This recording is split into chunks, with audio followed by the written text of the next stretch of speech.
요한복음 21장 1절부터 14절 말씀으로 실패 자리에서 일어나십시오 라는 제목으로 함께 은혜를 나누겠습니다.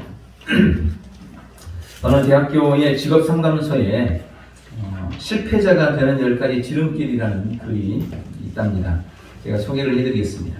실패자가 되는 10가지 지름길. 첫 번째, 난 틀렸다고 늘 넋두리를 해라. 두 번째, 자신을 향해 무능한 사람이라고 항상 비난하라. 세 번째, 모든 일에 불평, 불만거리를 찾아라. 네 번째, 날마다 없는 것과 부족한 것만 찾아라.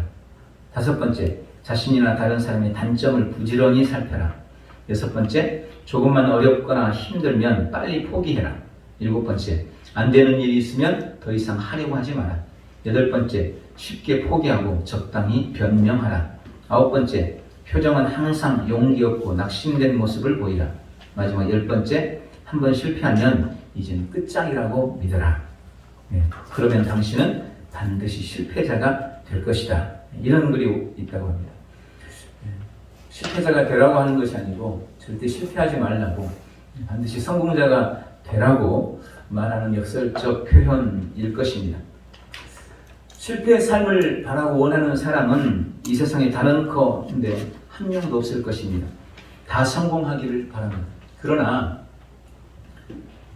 그런 간절한 바람과 기대에도 불구하고 실패를 경험해보지 않는 사람 또한 거의 없습니다. 그리고 그 실패는 우리가 생각하는 것보다 훨씬 더 아프고 괴롭습니다. 실패에 대한 명언들이 참 많이 있어요. 그중에 영국 속담 유명한 게 있죠. 실패는 성공의 어머니다.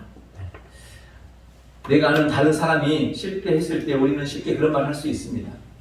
실패는 성공의 어머니래. 걱정하지 마, 다음에는 이길 거야. 사실 쉽게 위로하고 다른 사람에게 격려하기는 쉬운데 그 실패가 내 일이 될 때 그것은 정말 견디기 힘든 아픔일 수밖에 없습니다.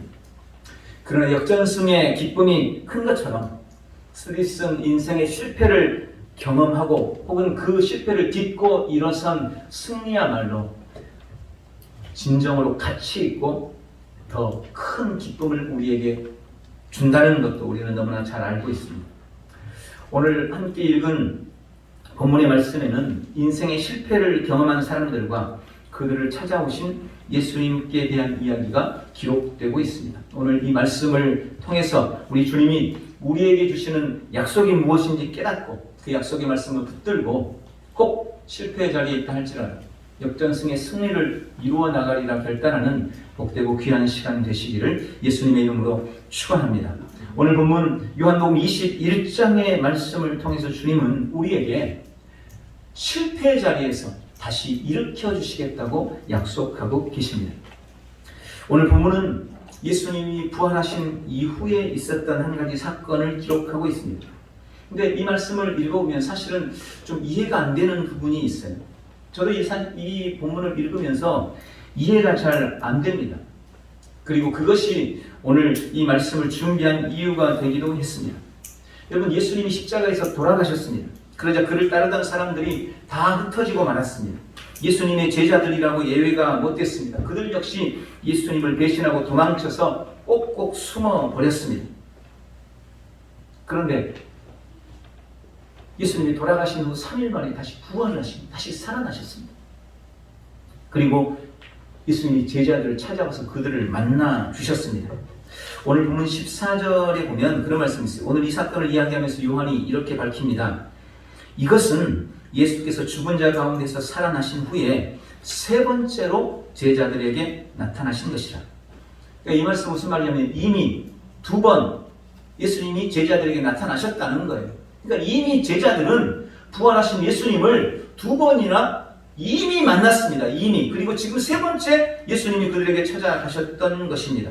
그런데 이미 부활하신 예수님을 두 번이나 만났음에도 불구하고 오늘 이 사건이 벌어졌다는 거예요. 저는 지난 부활 주일과 또 지난주까지 부활이 우리에게 주는 놀라운 의미, 부활이 가진 은혜와 그 은총과 그 능력에 대해서 우리가 함께 은혜를 나눴습니다. 그런데 오늘 이 본문은 그런 의미에서 이해가 잘 안 된다는 이야기입니다. 오늘 본문에는 부활하신 주님을 만났음에도 불구하고 여전히 실패 자리에서 주저앉아 있는 연약한 제자들의 모습을 적나라하게 기록하고 있습니다. 그들은 다 실패자였습니다. 저는 이 제자들의 실패를 두 가지로 묵상했습니다. 첫 번째는 먼저 그들은 세상의 성공에 대해서 실패했습니다. 3년 전 그들은 무명의 촌놈들이었습니다. 한마디로. 그런데 어느 날, 그날도 오늘처럼 제자들이 물고기를 잡고 있었습니다. 그런데 그곳에 예수님이라는 범상치 않는 분이 오신 거예요. 그리고 베드로에게 나를 따라오너라. 내가 너로 사람을 낚는 어부가 되게 하리라. 이 단 한 말씀에 베드로는 모든 것을 버려두고 예수님을 따라서 그의 제자가 되었습니다. 다른 제자들도 마찬가지였습니다. 그리고 예수님과 함께 생활하면서 그들은 갖가지 기적을 보았습니다. 예수님이 전하는 말씀을 맨 앞에서 경청해서 들었고 예수님이 일으킨 그 놀라운 기적과 기사를 바로 눈앞에서 목도했습니다. 그러면서 그들은 마음속에 꿈과 소망을 가졌습니다. 언젠가 예수님께서 메시아로 로마 정권을 무너뜨리고 왕권을 세울 때에 우리도 예수님과 함께 한 나라의 높은 자리를 차지할 수 있겠구나, 권세를 누릴 수 있겠구나, 그런 부푼 꿈을 가졌습니다. 그런데 어느 날 예수님이 십자가에 못 박혀 돌아가시고 말았습니다. 꿈꾸던 모든 것들이 한순간에 물거품이 되고 말았습니다. 한순간에 3년간의 노력이 허송세월이 되고 만 겁니다. 그런데 예수님께서 십자가에 못 박히신 후 다시 부활을 하셨습니다. 그리고 그 부활하신 주님을 그들이 분명히 만났습니다. 그럼에도 지금 그들은 고향으로 돌아가서 생계를 위해 물고기를 잡고 있는 것입니다. 베드로와 갈릴리 주변에 살았던 오늘 본문의 제자들은 원래 어부였습니다. 고기를 잡는데 전문가들입니다. 그런 그들이 고기가 잘 잡히는 밤중에 물고기를 잡기 위해서 그물을 열심히 내렸지만 그야말로 피레미 한 마리도 잡지 못한 것. 여러분, 갈릴리 바다에 고기 잡는 배가 베드로의 배뿐이었겠습니까? 다른 배들도 많이 있었을 것입니다. 다른 배들은 부지런히 그물을 내려서 물고기를 잡아 올리는데 베드로와 제자들이 탄 이 배에서는 물고기가 단 한 마리도 잡지를 못하는 것입니다. 예수님과 함께 꾸었던 찬란한 꿈도 실패로 돌아갔고 본업이었던 물고기를 다시 잡기 시작을 했지만 그 물고기조차도 한 마리도 잡지 못하는, 그야말로 예수님과 꾸었던 성공에 대한 꿈도 실패, 본업이었던 물고기를 잡는 일에도 실패했던 철저한 실패자가 되고 말았던 것입니다. 또한 그들은 신앙에도 실패했습니다. 예수님은 구약의 약속을 이루기 위해 오신 분입니다. 예수님은 이미 제자들에게 내가 하나님의 아들이고 메시아고 구약의 약속을 이루기 위해서 왔다고 수없이 말씀하셨습니다. 그 구약의 약속에는 부활 역시 포함되어 있었습니다. 부활도 역시 구약의 예언된 약속입니다. 당연히 이루어져야 했던 사건입니다. 또 예수님 그 십자가에 못 박히시기 전에 이미 제자들에게 몇 번이나 내가 죽을 것이다, 그러나 약속대로 나는 다시 살아난다 라고 이미 여러 차례에 걸쳐서 예고를 하셨습니다. 이미 약속하셨습니다. 그리고 주님은 약속대로 십자가에 못 박혀 돌아가셨고 약속대로 다시 살아나셨습니다. 그리고 숨어있던 그들에게 나타나셨습니다. 그것도 두 번이나. 말씀드린 14절의 말씀처럼 이미 두 번이나 그들은 부활하신 주님을 만났습니다. 그런데 그럼에도 불구하고 베드로와 제자들은 부활하신 주님을 만났음에도 불구하고 예루살렘에서 도망쳐 각자 자신의 삶의 자리로 돌아가서 물고기를 잡고 있었던 것입니다. 지난 3년 동안 날마다 예수님과 함께 생활하며 가장 가까이에서 그분의 말씀을 듣고 그분이 일으키셨던 기적을 보았고 또 주님이 그들에게 주셨던 능력으로 그들도 나가서 귀신도 쫓아내고 기적을 일으켰음에도 불구하고 그분이 약속대로 죽으셨고 약속대로 부활했음에도 불구하고 그 부활의 주님을 다시 만났음에도 불구하고 그들이 도망치고 말았습니다. 예수님이 부활하셨다고 그분이 진짜 메시아라고 전해야 될 그 사명을 저버리고 실패자가 돼서 믿음에도 신앙에도 철저하게 실패하고 만 것입니다. 그렇게 완전히 실패한 그들에게 다시 예수님께서 찾아오십니다. 그리고 밤새 아무것도 잡지 못하고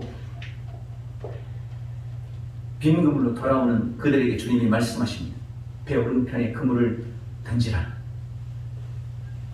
처음에 베드로가 예수님을 만났을 때처럼 깊은 데로 가서 그물을 내려라 라고 말씀하셨던 것처럼 다시 그렇게 말씀하신 겁니다. 배 오른쪽에 그물을 던져라.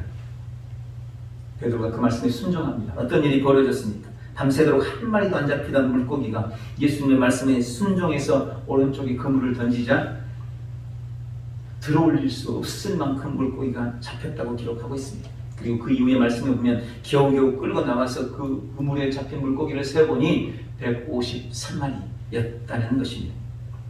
삶에도 신앙에도 실패하여 무너진 그 자리에 부활하신 주님이 다시 찾아가셨습니다. 그리고 그 실패의 자리에서 그들을 일으켜 세우십니다.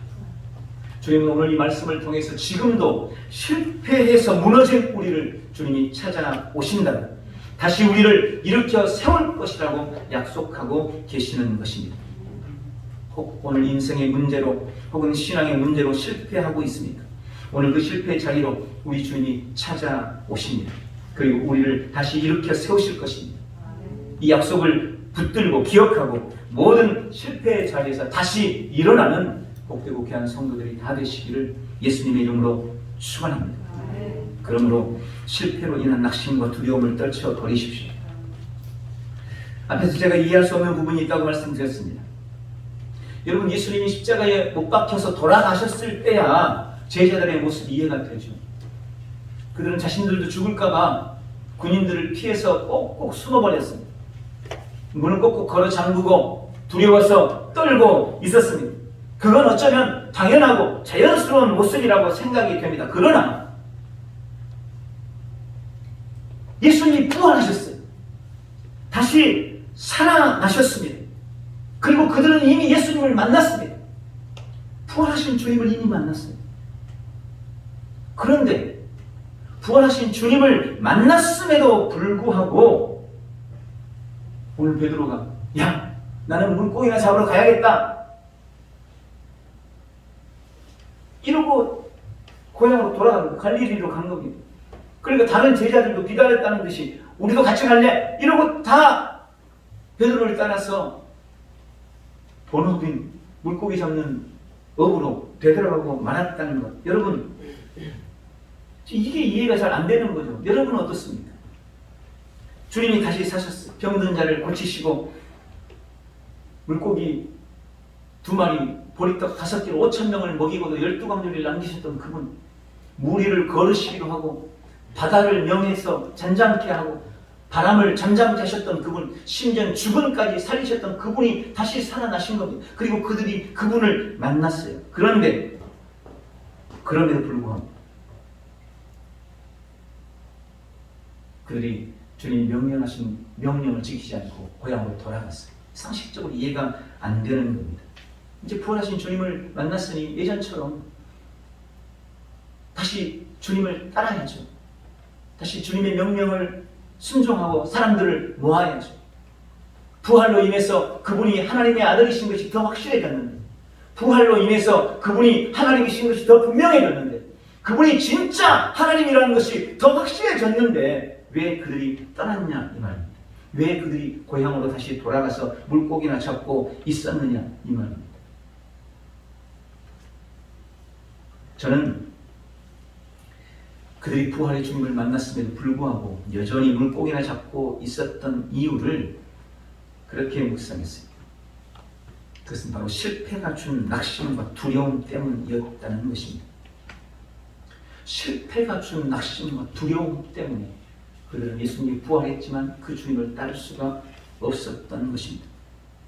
주님을 배반했다는 좌절감, 그리고 주님을 버리고 떠났다는 낙심과 그렇게 호언장담했는데 그분을 배신하고 말았다는 절망감, 그 죄책감. 여러분, 실패는 그것이 크든 작든 마음의 낙심과 두려움을 가져다 주는 겁니다. 오늘 베드로를 한번 생각해 보십시오. 그는 예수님의 수제자였습니다. 누구보다 열심히 주님을 섬겼습니다. 열심히 주님을 따랐습니다. 또 그만큼 주님의 사랑도 받았습니다. 오늘 예수님이 내가 죽으러 간다, 내가 십자가에 죽을 것이다 라고 말했을 때 다른 제자들은 다 입 다물고 있었지만 베드로는 소리쳤습니다. 아니요 주님, 절대 그럴 수 없습니다. 내가 죽을지라도 주님은 절대 그렇게 죽도록 제가 그냥 두지 않을 겁니다. 호언장담했습니다. 베드로가 예수님이 잡히시던 밤에 군사들이 예수님을 잡으러 올라왔을 때 다른 제자들은 두려워서 다 예수님 뒤로 숨었지만 그때 혼자 칼을 빼들고 예수님을 막아서서 예수님을 지키겠다고 칼 빼들고 혼자 나섰던 사람이 바로 베드로였습니다. 그런데 그랬던 그가 예수님이 끌려다니며 신문 받을 때 한낱 계집종 앞에서 한 계집종이 너도 그 사람과 한 패지라고 말했을 때 그는 두려워서 아니 나는 그 사람을 몰라 예수님을 부인하고 말았습니다. 자리를 옮겼는데 그 계집종이 또 와서 묻습니다. 아니 당신도 그 사람과 한 패잖아. 아니 난 절대로 그 사람을 몰라. 맹세하면서 또 부인했습니다.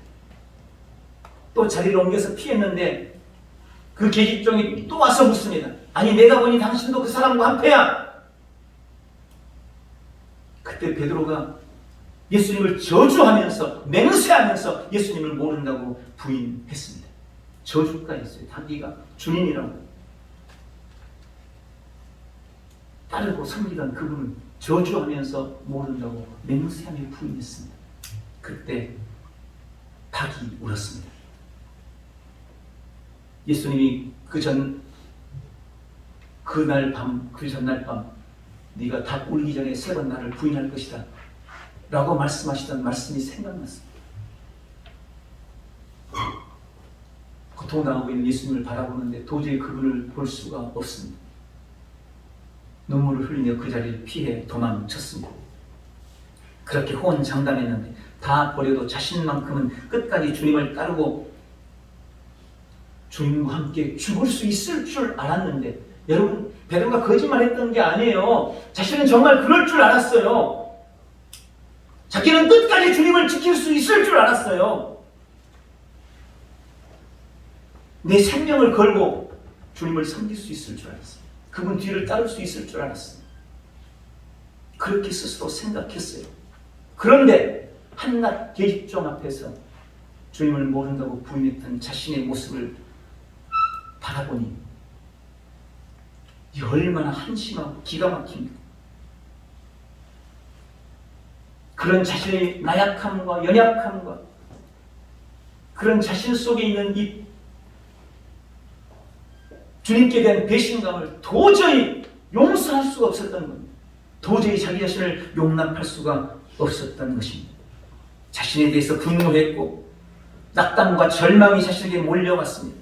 그리고 다시는 주님을 볼 수 없을 거라는 그런 두려움이 베드로를 침몰시켰던 겁니다. 그래서 부활하신 주님을 만났지만 주님이 부활하신 것이 너무나 기쁘고 너무나 감격스럽고 너무나 놀랍고 소중한 일이었지만 그럼에도 자신이 주님을 부인했다는 그 죄책감이 그 낙담감과 그 두려움이 나는 다시는 주님을 따를 수 없어. 나는 다시는 주님을 내 주님이라고 부를 수 없을 거야. 그렇게 자신을 무너지게 만들었던 것입니다. 그는 그런 처절한 실패로 인해 부활하신 주님을 만났지만 도저히 주님을 따를 수도 그 주님을 전할 수도 그 주님을 다시 볼 수도 없게 됐던 것입니다. 여러분 다른 제자들도 다 마찬가지였습니다. 베드로만큼은 아니었지만 다 그런 낙담과 두려움을 가지고 있었고 그런 부끄러움과 죄책감으로 더는 주님을 볼 수가 없었던 것입니다. 그래서 어찌할 바를 알지 못하고 있었는데 베드로가 야 나는 물고기나 잡으러 가야겠다 라고 말하자 기다렸다는 듯이 그 베드로를 따라서 다 고향으로 돌아가고 말았던 것입니다. 그런 베드로의 마음을 아셨기에, 그런 제자들의 마음을 아셨기에 주님이 먼저 그들을 찾아오셨습니다. 특히 주님은 베드로의 낙담과 절망을 아셨기 때문에 15절부터에 보면 베드로에게 사랑을 확인하며 그의 무너진 마음을 만지고 회복시켜 주십니다. 처음 주님을 만났을 때와 똑같은 장소에서 똑같은 방법으로 우리 주님은 다시 그들을 만나 주십니다. 이번이 처음인 것처럼, 처음 만났던 것처럼 그렇게 제자들을 찾아와 주셨습니다. 그렇게 제자들을 이해하고 그들을 사랑해 주셨습니다. 여러분, 우리 안에 어떤 실패가 있습니까? 어떤 낙담과 두려움이 있습니까? 오늘 이 시간 다시 주님을 바라보시기 바랍니다. 주님은 우리의 실패와 우리의 실수와 우리의 모든 죄를 이미 다 잊으셨습니다. 주님은 더 이상 우리의 실패를 꾸짖지 않으십니다. 오늘 낙심과 실패가 주는 낙심과 두려움을 이겨내는 복되고 귀한 성도들 되시기를 축원합니다. 마지막으로 주님을 사랑하며 온전히 순종하시기 바랍니다. 예수님은 실패한 제자들을 찾아오셨습니다. 부활의 주님을 만났지만 실패로 인한 낙담과 두려움으로 주님을 피하여 도망친 제자들을 예수님이 직접 찾아오십니다. 여러분, 주님이 실패한 그들을 찾아내신 것은 그들의 잘못을 꾸짖거나 실패에 대한 책임을 묻기 위해서가 아니었습니다. 도리어 그들의 상한 마음을, 그들의 깨진 마음을, 낙심된 마음을 일으켜주시고 그들의 마음을 만지셔서 다시 세워주시기 위해서 예수님이 찾아오시는 겁니다. 그렇게 제자들을 찾은 주님이 그들의 마음을 고치고 관계를 회복하기 위해서 그들에게 요구하시는 것이 있었습니다. 저는 두 가지로 묵상합니다. 첫 번째가 바로 순종을 요구하셨습니다. 왜 주님이 제자들에게 다시 순종을 요구했을까요? 그 이유는 여전히 주님이 주님이시기 때문에, 여전히 그들의 인생의 주인이 주님이시기 때문에, 내가 여전히 너의 인생의 주인이야, 이걸 확인해 주기 위해서 주님이 그들에게 순종을 요구했던 것입니다. 오늘 낙심하고 낙담하고 실패해서 무너진 마음을 가진 그들에게 우리 주님이 말씀하시니 배 오른편에 그물을 던져라. 여러분, 배가 무슨 대형 선박이 아니잖아요. 작은 배예요. 오른편이나 왼편이나 거기서 거기에요. 오른편 왼편이 중요한 것이 아니고, 우리 주님이 지금 확인하고 싶은 것은, 주님이 배 오른편에 그물을 던져라 라고 말씀하시는 것은 오른편 왼편을 말씀하시는 것이 아니라 너희가 순종하냐 순종하지 않느냐, 이것을 확인하고 싶었던 것입니다. 제자들은 주님의 그 말씀에 예전에 그랬던 것처럼 묵묵히 순종했습니다. 이미 아침이 돼서 물고기가 잡힐 수 없는 시간이지만 밤새도록 그물을 내렸어요. 거긴들, 그 오른편인들 안 내려왔겠습니다. 이미 오른편이고 왼편이고 뒤편이고 온 갈릴리 바다를 돌아다니면서 그물을 수없이 내려봤어요.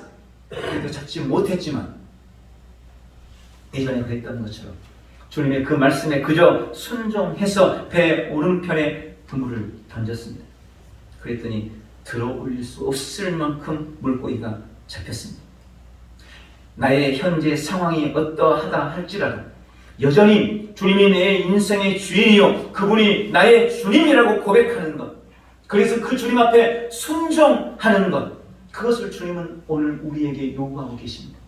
내가 지금 실패의 자리에 있다 할지라도, 내가 지금 낙심하고 무너져 있다 할지라도 주님이 말씀하실 때 아멘, 주님, 여전히 주님은 나의 주님이십니다 라고 고백하는 것, 그 순종을 우리 주님은 우리에게 기대하고 계신다는 것입니다. 무너진 곳에 있어도, 실패의 자리에 있어도 주님의 말씀에 순종하면 주님은 여전히 기적을 보여주십니다. 이 주님을 믿으시기 바랍니다. 두 번째로 주님이 우리에게 요구하는 것, 사랑을 요구하셨습니다. 말씀드린 것처럼 본문에 등장한 사람들 중 가장 부끄럽고 가장 두렵고 가장 절망했을 사람은 베드로였습니다. 예수님도 너무나 그것을 잘 알고 계셨습니다. 며칠 만에 만났지만 베드로는 부끄러움에 감히 얼굴도 들지 못하고 쭈뼛거리며 고개를 숙이고 있습니다. 그때 주님이 베드로에게 물으십니다. 요한의 아들 시몬아, 네가 이 사람들보다 나를 더 사랑하느냐?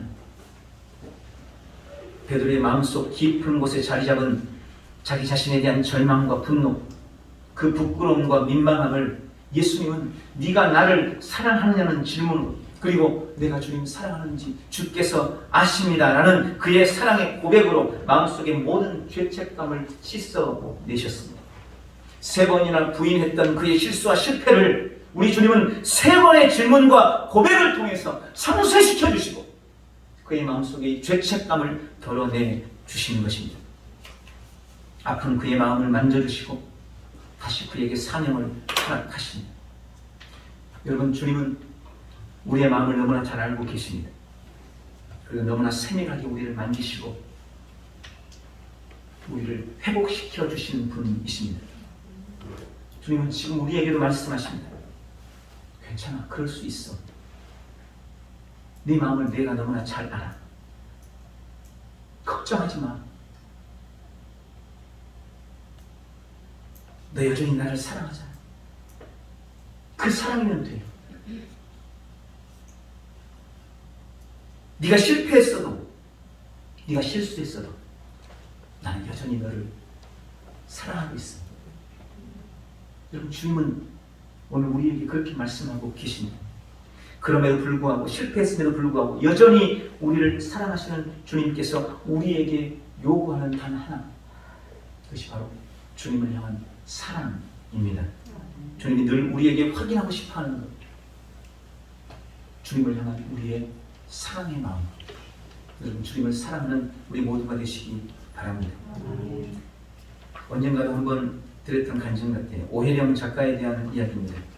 희곡 작가이고 수필 작가고 방송인으로 활동했던 오혜령 씨는 어린 시절부터 기독교 계통의 학교를 다녔어요. 그래서 예수님에 대해 잘 아는 지식인이었습니다.